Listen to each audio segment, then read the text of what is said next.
స్వధర్మే నిధనం శ్రేయ, అదే కదా. పరధర్మో భయాపహ. స్వధర్మం, స్వ అంటే సొంతం, ధర్మం అంటే ధర్మం. స్వధర్మం ఏంటిది? నీ స్వధర్మం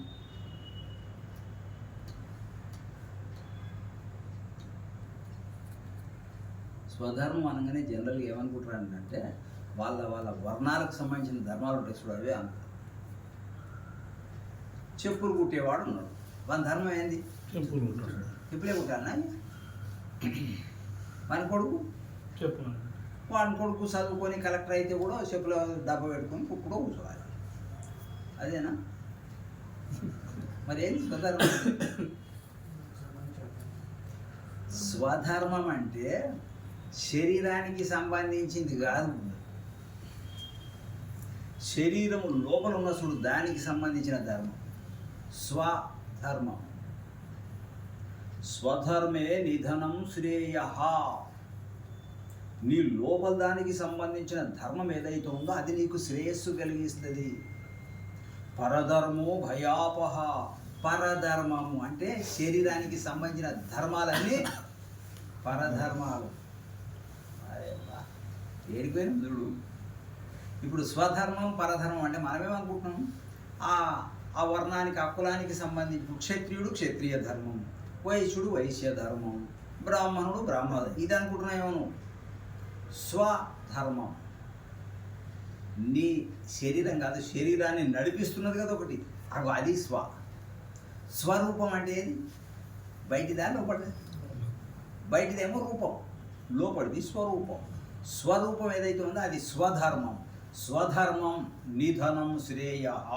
స్వధర్మం ఏదైతే ఉందో అది నీకు శ్రేయస్సును కలిగిస్తుంది. పరధర్మో భయాపహ. పరధర్మం అంటే శరీరానికి సంబంధించిన ధర్మాలు. ఇప్పుడు అర్జునుడు పరధర్మము అంటే ఏదనుకుంటున్నాడు? శరీర ధర్మమే అనుకున్నాడు.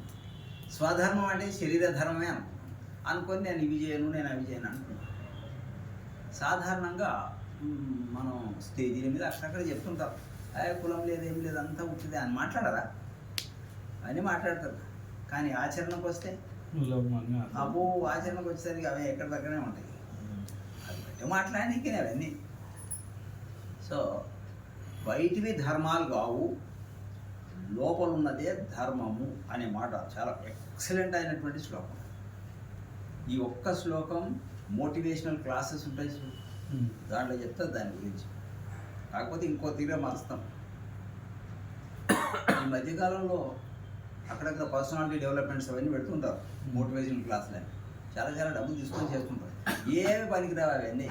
అవన్నీ ఒక పాయింట్ చిన్న చిన్న పాయింట్ తీసుకొని దాని గురించి ఇంతసేపు ఎలాబరేట్ చేసి చెప్తారు. కానీ అంత డెప్త్లోకి వెళ్ళి చెప్తున్నదంటే 5130 సంవత్సరాలకు ముందు వచ్చింది అది. నిన్న మొన్న వచ్చిన గ్రంథం కాదు సుమా. అందులో ఉన్న విషయం ఎన్ని వేల సంవత్సరాలకు అది చెప్పనీకి లేదు. అది వేదాల నుంచి వచ్చింది, ఉపనిషత్తులకి వెళ్ళి వచ్చింది. స్వధర్మాన్ని తెలుసుకుందాం, స్వధర్మ ఆచరణ చేద్దాం. పరధర్మాన్ని పెద్దగా దాన్ని స్వధర్మం అయినాక పరధర్మం చూద్దాం. స్వధర్మానికి దిక్కు లేదు.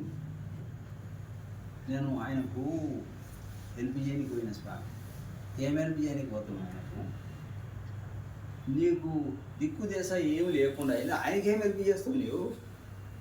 ఆయన సంఘసేవ చేయాలి కదా స్వామి. ఆయన ఒక బ్యాగ్ వేసుకొని తిరగడా సొసైటీకి? సంఘసేవ చేయని. సంఘసేవ చేయాలంటే ముందు నీకు నీ సేవ అయిపోవాలి, అయిపోతే అది చేయనీకు ఉన్నది. కానీ అది లేకుండానే చిత్తశుద్ధి అని పొలిటికల్ లీడర్లు మాట్లాడరా? ఆయనకి చిత్తశుద్ధి ఉంటే నిరూపించుకోమని అంటాడు, టీవీలలో వస్తుంటాడు. చిత్తశుద్ధి అంటే ఏంటిదనుకున్నావు? బాబాయ్ చాలా పెద్ద మాట అది. చిత్తశుద్ధి కలిగితే స్వరూపం తెలుస్తుంది.